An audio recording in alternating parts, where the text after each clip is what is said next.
it's time for your Gianna Volpe report, brought to you in part by Village Overhead Door in Southold and by Victor Giannini, author of the book Counselor. Good morning, Gianna.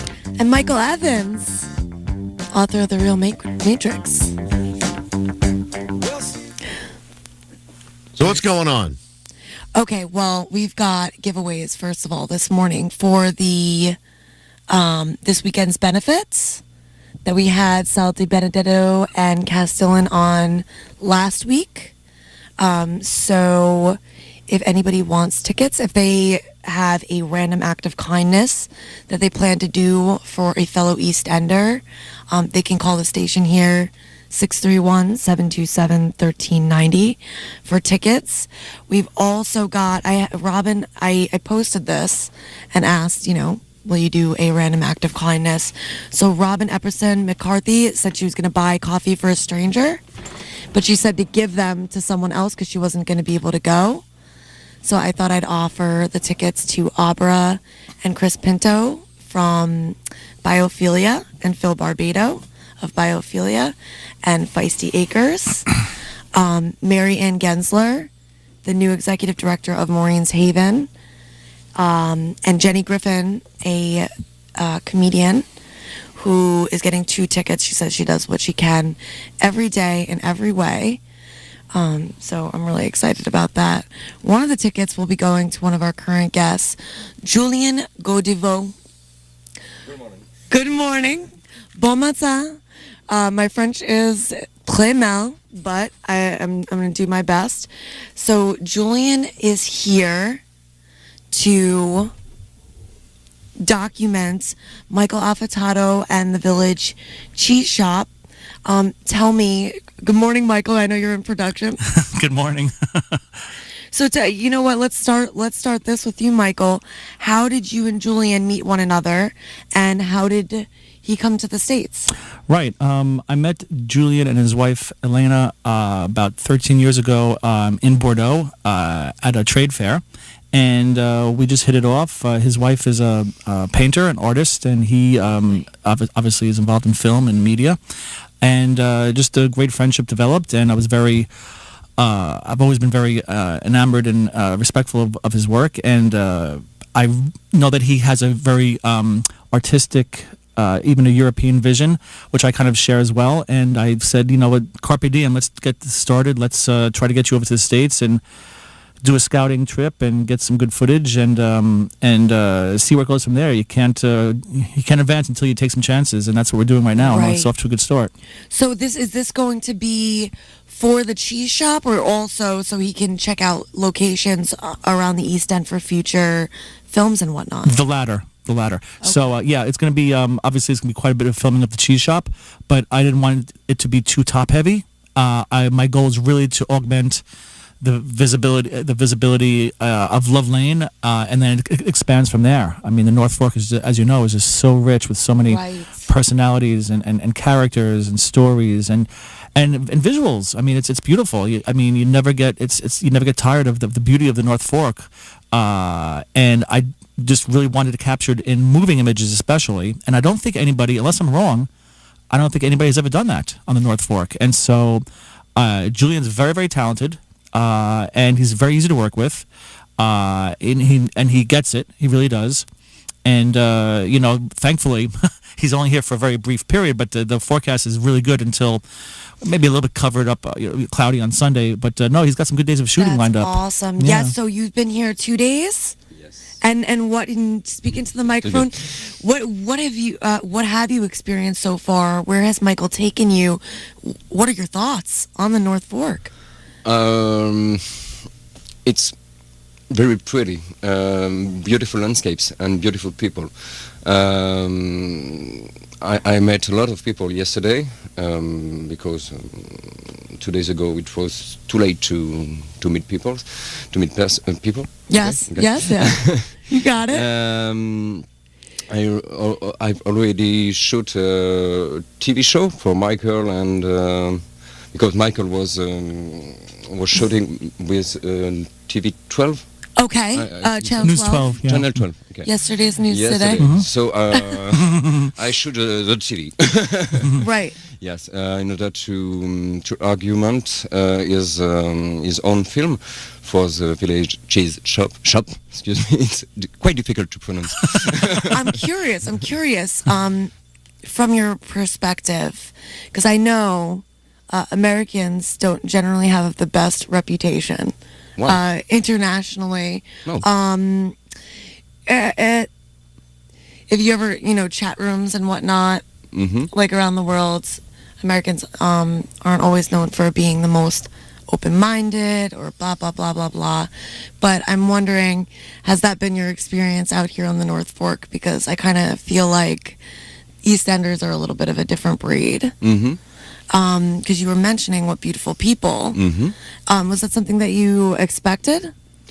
Yes, of course. You did. To me, wherever you live, wherever you meet people, everybody's different. Right. So it can be in America, in France, in Spain.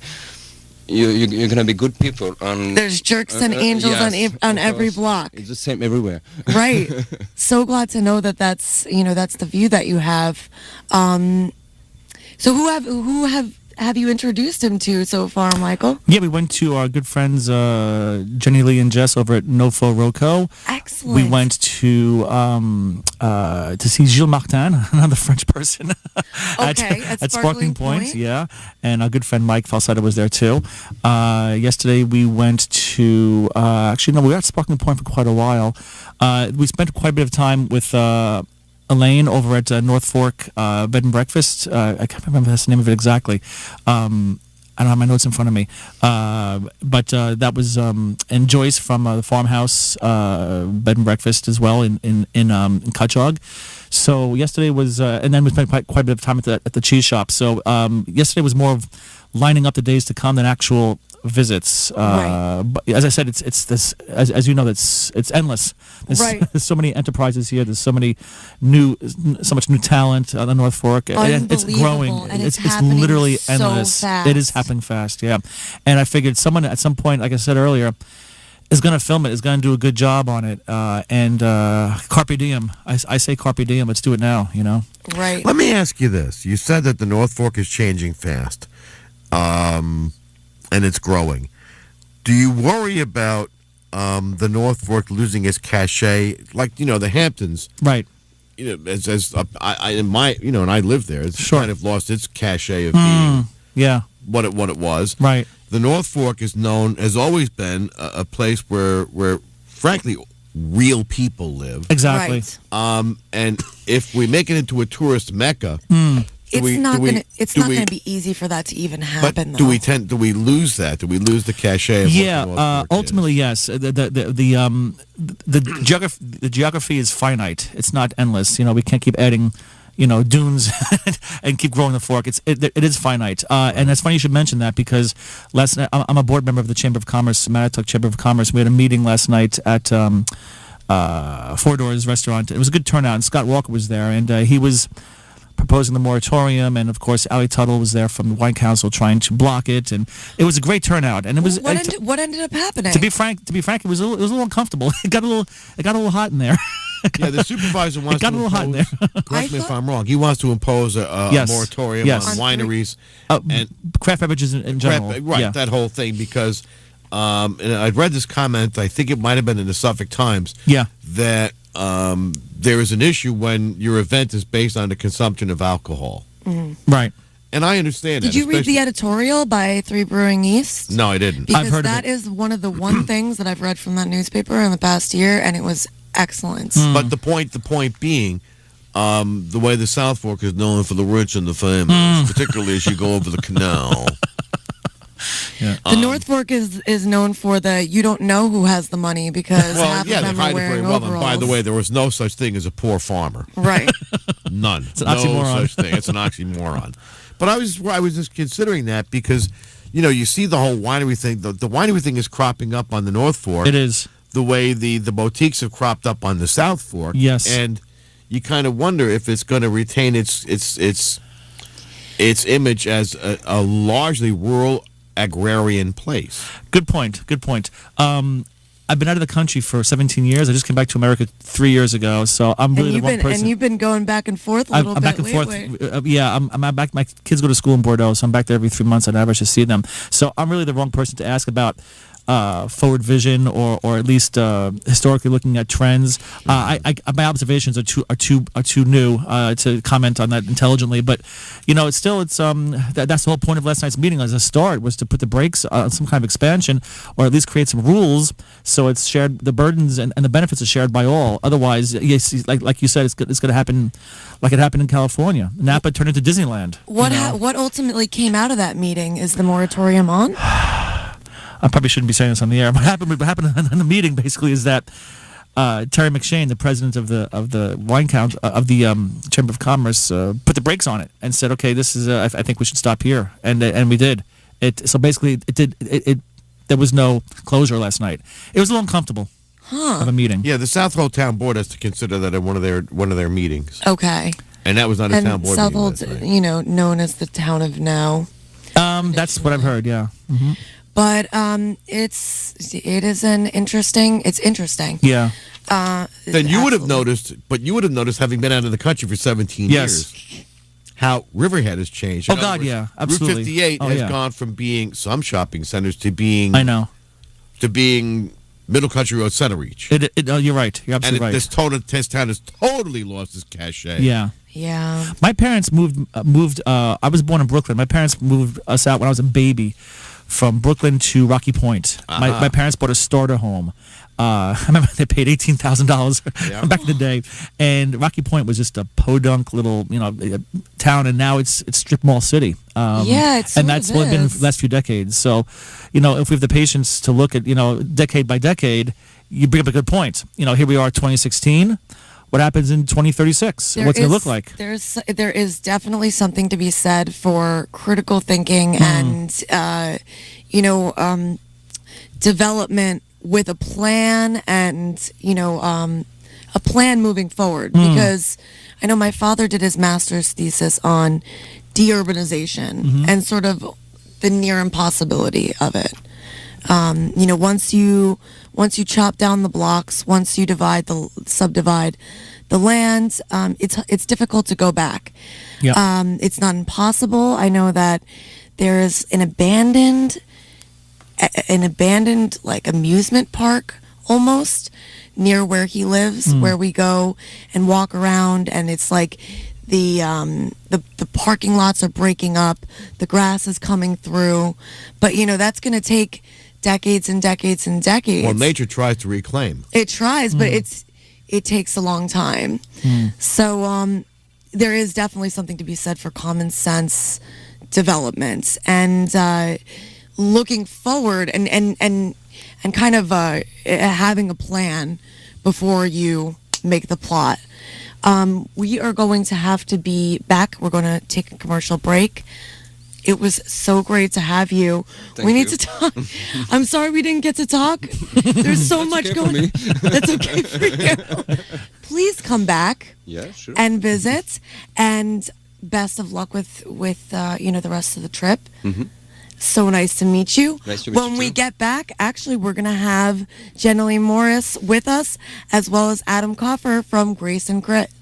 An overhead door serves a purpose, and it should be as beautiful as the rest of your home or building. For more than 30 years, Village Overhead Doors has been creating and installing beautiful garage doors for contractors and homeowners on the North and South Forks. They also install automatic garage door openers that open with the click of a remote, so there's no getting out of the car in bad weather. For a wide range of styles, from lifetime steel doors to custom-made wood doors, and for all your garage door needs, please call 765-4963 today and find out how your garage door can be a beautiful focal point of your home or building's exterior.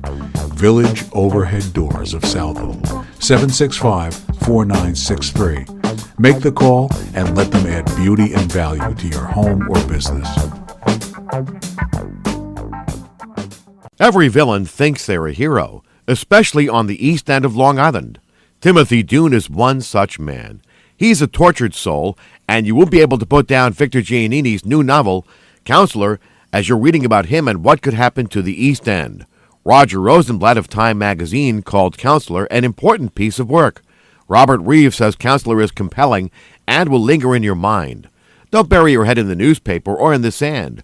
Read Counselor, Victor Giannini's new novel, available in paperback or on Kindle from Amazon.com or Silverthought.com. Counselor, the story of what once was an idyllic place that's become home to McMansions and private estates and its effect on one person. Counselor by Victor Giannini, available on Amazon.com.